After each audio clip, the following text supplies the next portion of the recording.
ఈ కార్యక్రమంలో కుంభలగ్న జాతకులకు సంబంధించి ఆయుర్యోగాలని పరిశీలిద్దాం. అంతేకాకుండా మారకత్వ లక్షణాలు కలిగినటువంటి గ్రహాలు, ఏ గ్రహాల వల్ల ఆయుర్దాయం కలుగుతోంది, జాతక చక్రంలో ఈ గ్రహాలు ఏ స్థానంలో ఉండాలి, అలాగే ఏ గ్రహాల వల్ల మారకత్వం కలుగుతుంది, ఈ గ్రహాలు జాతక చక్రంలో ఏ స్థానంలో ఉంటే మారకత్వ లక్షణాలు కలిగి ఉంటాయి, వాటికి బలం ఎంత.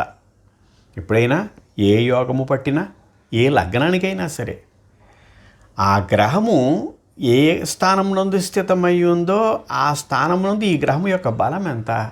ఈ బలం అంటే అర్థం ఎన్ని భాగములో భుక్తమై ఉంది, దీంతోపాటు కలిసి ఉన్నటువంటి గ్రహాలు ఏవి, యుద్ధి చెందినటువంటి గ్రహాలు, ఇవి కేంద్రమా, కోణమా, స్వక్షేత్రమా, అది కాకుండా ఆ గ్రహం మీద మిగిలినటువంటి గ్రహాల యొక్క ప్రభావం, దృష్టి ఏ విధంగా ఉంది, ఇవి శుభగ్రహాల పాపగ్రహాల, ఇన్ని అంశాలను పరిశీలించిన తర్వాత కానీ ఆయుర్యోగాన్ని మారకత్వాన్ని చెప్పడానికి కుదరదు.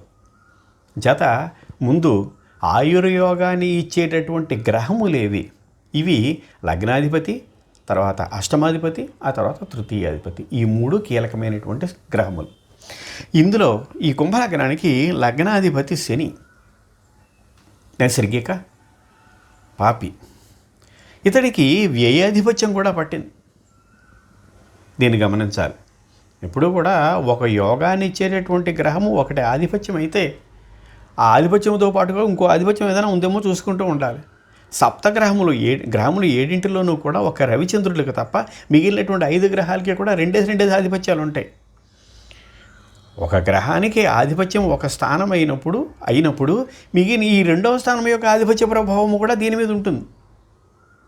అంచేత 2 ఆధిపత్యాలని పరిశీలించిన తర్వాత అప్పుడు యోగాన్ని నిర్ణయించాలి. ఇక్కడ శనికి లగ్నాధిపత్యం పట్టింది, ఏ ఆధిపత్యం కూడా శనికి పట్టింది, నైసర్గిక పాపి.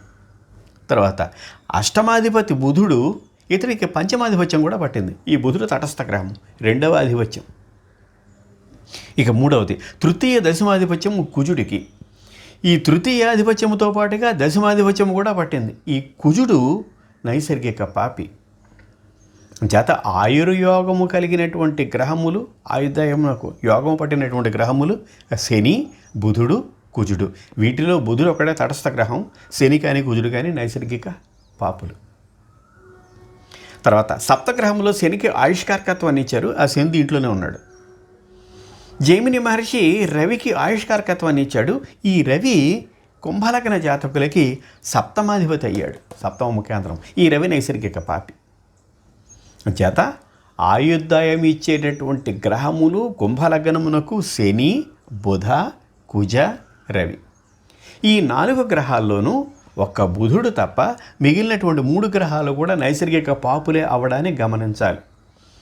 ఈ ప్రభావం కుంభలగ్నం మీద పడుతుంది. అన్ని లగ్నాల్లోకి కుంభలగ్నం అధమం అని చెప్పి చెప్పబడింది. ఎందుకంటే ఆ లగ్నమునకు నిజానికి ఈ కుంభలగ్నము అధమము అంటే అర్థం అది పూర్తిగా దారుణమైనటువంటి పరిస్థితి, పనికిరానటువంటిది అని కాదు. శుభత్వాన్ని ఇచ్చేటటువంటి గ్రహముల యొక్క ప్రభావము తక్కువ. శుభత్వం ఇవ్వవని కాదు, ఇస్తాయి కానీ ఆ సంఖ్య తక్కువ. ఇదిగో ఇలాంటి కారణాల చేతే నిజానికి లగ్నాధిపతి చాలా కీలకమైనటువంటిది. ఆ లగ్నాధిపతికి ఏ ఆధిపత్యం పడితే మిగిలినటువంటి ఏ లగ్నానికి లేనటువంటి లక్షణం కుంభలగ్నానికి ఉంటుంది. ఏదైనా యోగం పట్టినప్పుడు లగ్నాధిపతిని తీసుకోవడం అనేటటువంటిది, పరిశీలించడం అనేటువంటిది ఎంత అవసరమో శుభత్వానికి మిగిలినటువంటి అంశాలకి వ్యయాధిపతిని పరిశీలించడం కూడా అంతే అవసరం. లగ్నాధిపతి శుభత్వాన్ని ఏ రకంగా అయితే ఇస్తాడో చాలా సందర్భాల్లో వ్యయాధిపత్యం ఆయుక్షణం చేయడం కానీ ఇతర అవయోగాలు చేయడం కానీ వ్యయాధిపతే కారణం అవుతాడు. అలాంటిది ఈ లగ్నాధిపతికి వ్యయాధిపత్యం అవ్వబడితే చేత ఇది అర్థం. అంటే శుభత్వాన్ని ఇచ్చేటటువంటి గ్రహముల యొక్క స్థితి తక్కువ. ఈ కారణం చేత యోగములు పట్టవని కాదు, పట్టినటువంటి యోగాల బలము తక్కువ. రెండవది ఒకవేళ బలమైనటువంటి గ్రహములు పట్టినప్పటికీ అవి చాలా సంఖ్య చాలా తక్కువ ఉంటుంది యోగాలకి, కుంభలగ్నానికి. ఇందుకు ఇక్కడ చెప్పబడినటువంటిది అది. ఇక వ్యయాధిపత్యం, ఈ మారకత్వమునకు సంబంధించినటువంటి వ్యయాధిపతి, సప్తమాధిపతి, ద్వితీయాధిపతి. ఇక్కడ వ్యయాధిపతి శని, లగ్నాధిపతి వ్యయాధిపతి అయ్యాడు. తర్వాత సప్తమాధిపతి రవి, ఆయుద్ధానికి కారకత్వము, ఇక్కడ మారకత్వానికి కూడా కారకత్వం. ఇక మూడవది ద్వితీయాధిపతి గురుడు. ఈ గురుడు నైసర్గిక శుభుడు, ఇతడికి లాభాధిపత్యం పట్టింది. ఇది కొంతవరకు యోగం. ఆయుర్యోగాల్ని పరిశీలించినప్పుడు కానీ, మిగిలినటువంటి ఇతర యోగములు పరిశీలించినప్పుడు కానీ లాభాధిపతి చాలా కీలకమైనటువంటిది, లాభాధిపత్యం పట్టినటువంటి గ్రహము. అంచేత ఈ లాభాధిపతిని పరిశీలించి చూసుకోవాలి. లాభాధిపతి ఏ భావంలో ఉన్నట్టయితే ఆ భావానికి లాభం. అలాగే ఇతర గ్రహములు ఏవైనా సరే లాభస్థానంలో ఉన్నట్టయితే ఆ భావం, ఏ గ్రహములకు చెందినటువంటి భావమో అది ఆ భావమునకు లాభం.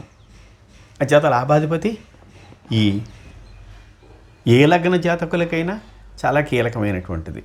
ఇది గురునికి పట్టింది. ఇతడికి ద్వితీయ లాభాధిపత్యం, లాభాధిపత్యంతో పాటు ద్వితీయాధిపత్యం. ఈ ద్వితీయము మారకస్థానం. ఇక్కడ సమస్యలు అలా వస్తున్నాయి.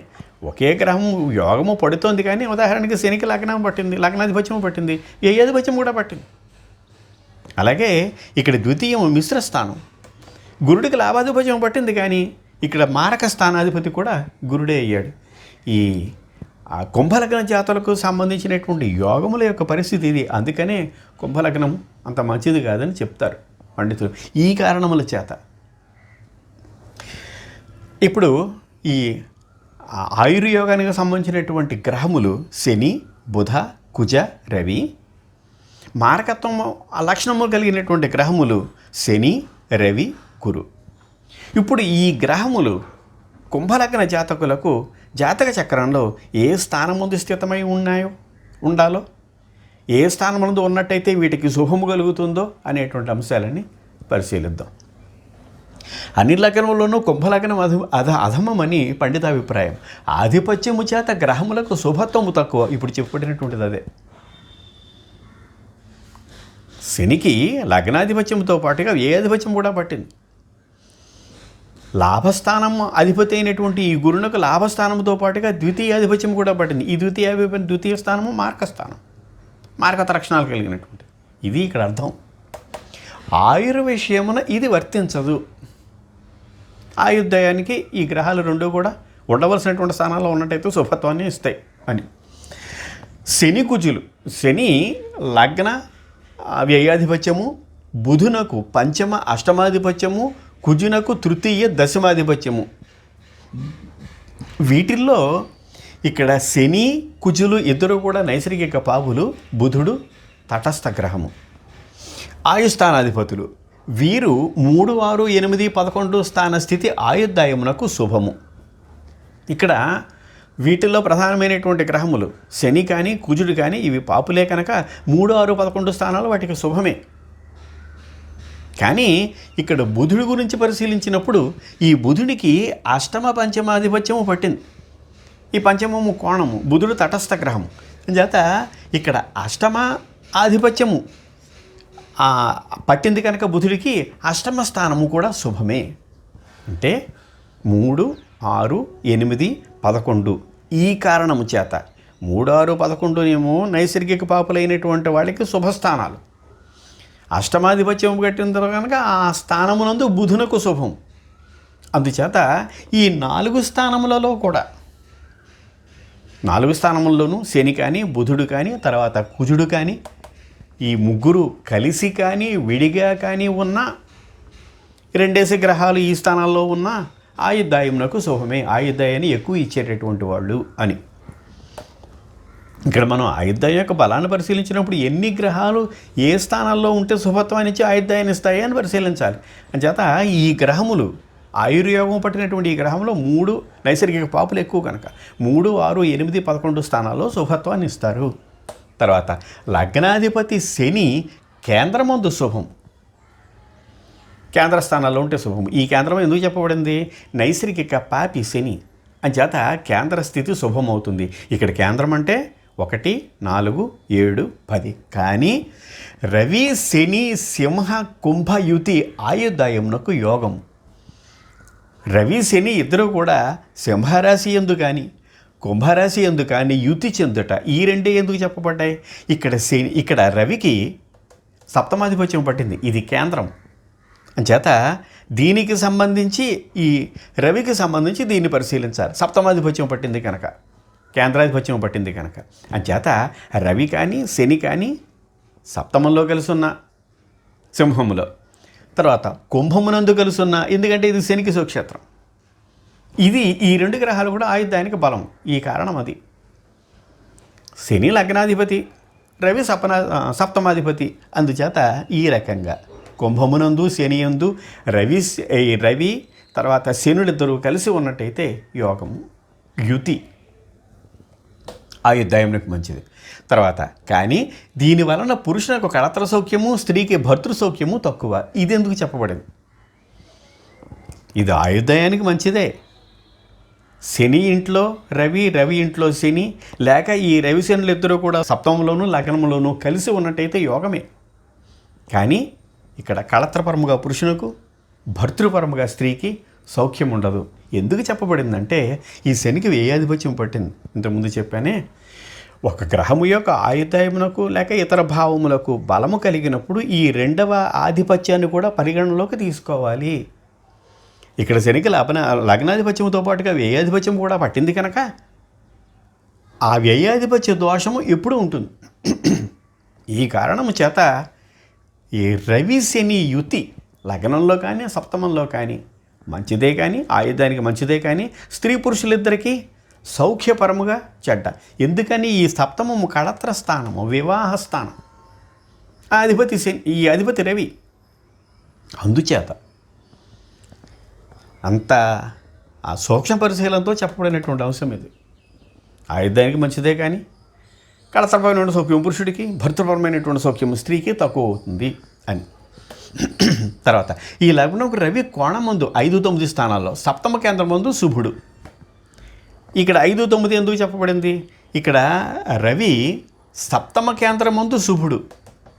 రవి స్వక్షేత్రంలో ఉన్నట్టయితే శుభత్వాన్ని ఇస్తాడు, కానీ కోణములందు కొంచెం తక్కువ.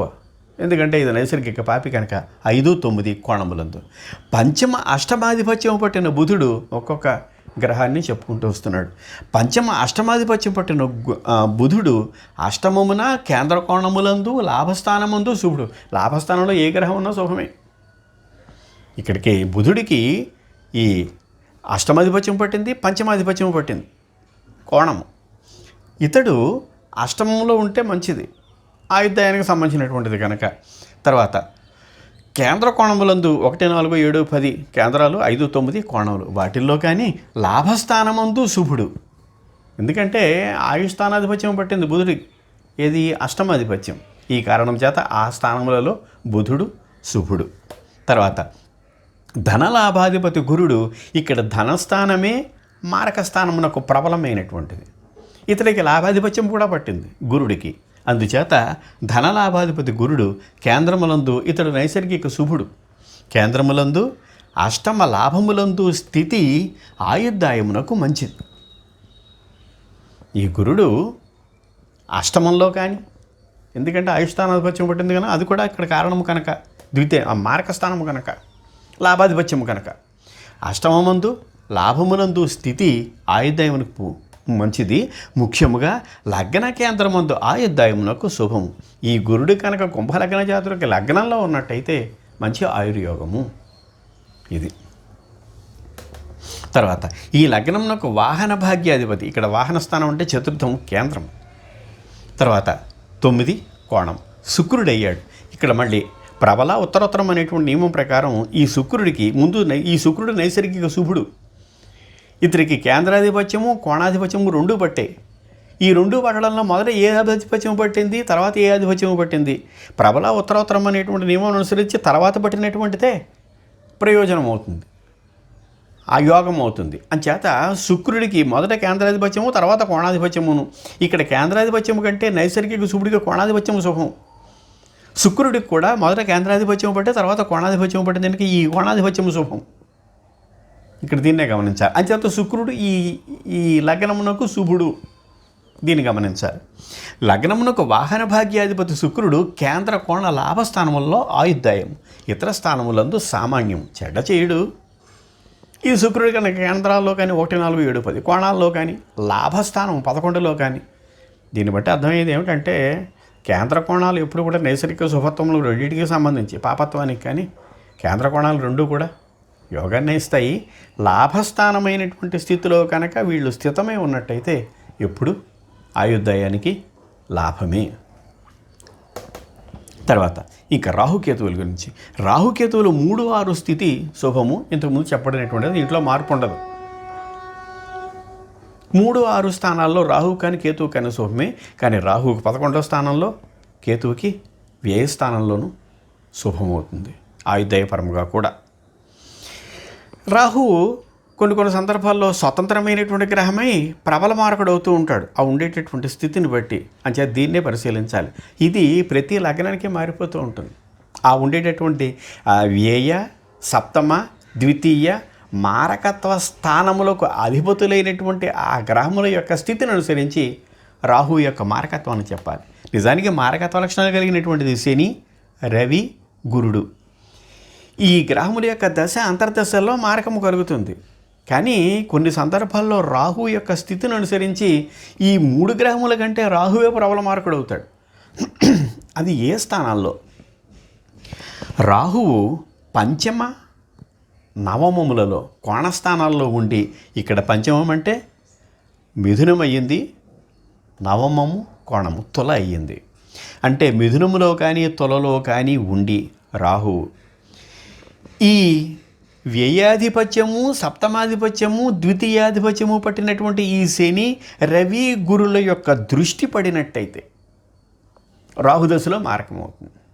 ఇక్కడ మళ్ళీ దృష్టి అంటే అర్థాన్ని జాగ్రత్తగా పరిశీలించాలి. ఇక్కడ శనికి 2 దృష్టులు. ఒకటి శని సామాన్య దృష్టి, దానికంటే బలవత్తరము తృతీయము, దానికంటే బలవత్తరము దశమము. అంటే రాహువు మిథునములో కానీ తులలో కానీ ఉండి ఈ 2 స్థానముల్లో ఏ స్థానమునందైనా రాహువు స్థితమై ఉన్నప్పుడు ఆ రాహువు మీద శని యొక్క దశమ దృష్టి పడినట్టయితే రాహుదశ రాహు అంతరంలోనే మార్గం అవుతుంది. ఇంకా రెండవది రవికి. ఈ రవికి సామాన్యమైన దృష్టి, విశేష దృష్టి లేదు. ఇక గురుడికి, ఈ గురుడికి సామాన్యమైనటువంటి దృష్టి సప్తమముతో పాటుగా పంచమము, నవమము కూడా దృష్టిలో ఉన్నాయి. అంచేత రాహువు మిథునమునందు కానీ తులయందు కానీ కోణములందు ఉండి గురుని యొక్క విశేష దృష్టి, నవమ దృష్టి కనుక ఈ రాహు మీద పడినట్టయితే గురుదశ రాహు అంతరములో కానీ రాహుదశ గురు అంతరములో కానీ మారకమవుతుంది. ఇక్కడ రాహు ప్రబల మారకుడు అవుతాడు. రాహువు ఈ పంచమ నవమాల్లో లేకుండా ఇంకా ఎక్కడ ఉండినప్పటికీ ఈ సమస్య ఉండదు. రాహు మారకత్వం తక్కువ.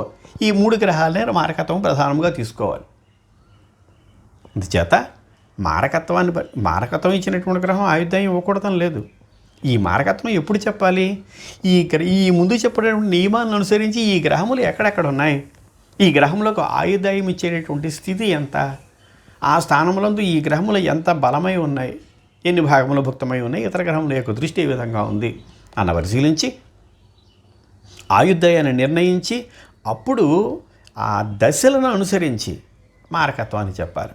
సాధారణంగా శని, రవి, గురు దశల యొక్క అంతర్దశలలో మారకత్వం కానీ అనారోగ్యం కానీ ఇతర ప్రమాదం కానీ ఈ లక్షణాలన్నీ కలుగుతూ ఉంటాయి. పంచమనవములో కనుక రాహు ఉన్నట్టయితే రాహు యొక్క దశ అంతర్దశలు కూడా పరిగణలోకి తీసుకోవాలి ఈ గ్రహములకు సంబంధించి. అంటే శని దశ రాహు అంతరం, రాహు దశ శని అంతరం, రాహు దశ రవి అంతరం, రవి దశ రాహు అంతరం, ఈ రకంగా అంతర్దశలకు కూడా ఖచ్చితత్వం ఉండదు. సుమారుగా 50 సంవత్సరాలు కలిగినటువంటి వ్యక్తి యొక్క దశ అంతర్దశలో సుమారుగా 10 నెలల ముందుకు వెళ్ళిపోతాయి. చేత దశ అయిపోతుంది మనం క్యాలిక్యులేషన్ ఆధారంగా చేసుకుని. చేత ఈ రకంగా పరిశీలించాలి. ఇక్కడ ఈ జాతక చక్రంలో రాశి చక్రాన్ని పరిశీలించిన తర్వాత అంశ చక్రాన్ని కూడా పరిగణలోకి తీసుకోవాలి. అంశ చక్రంలో ఏ లగ్నం ఉంది, ఈ లగ్నాలన్నింటిలోనూ వరుసగా చెప్పబడ్డాయి కనుక ఆ లగ్నానికి సంబంధించినటువంటి గ్రహములు ఎక్కడెక్కడ ఉన్నాయి. అంశచక్రములో చెప్పబడినటువంటి మారక స్థానమునకు సంబంధించినటువంటి గ్రహముల యొక్క అంతర్దశలు, దశలు, రాశి చక్రములో మారక స్థానమునకు చెప్పినటువంటి దశ అంతర్దశలు, ఈ రెండింటి యొక్క కాలము సుమారుగా కోయిన్సైడ్ అయితే, ఏకత్వం పొందినట్టయితే ఆ స్థానాన్ని, ఆ కాలాన్ని మారకత్వ కాలంగా నిర్ణయించాలి. కేవలము రాశిచక్రం ఆధారంగా చేసుకొని, కేవలము అంశచక్రాన్ని ఆధారంగా చేసుకుని కానీ ఫలితం చెప్పకూడదు. రెండింటినీ పరిశీలించి ఏ వేరు లగ్నములు, ఒకే లగ్నం అయితే ఆ లగ్నాన్ని అనుసరించి చెప్తాం. రాశిచక్రానికి ఓ లగ్నం, అంశచక్రానికి ఓ లగ్నం ఉన్నప్పుడు ఆ అంశచక్రానికి సంబంధించినటువంటి ఆ లగ్నాన్ని పరిశీలించాలి.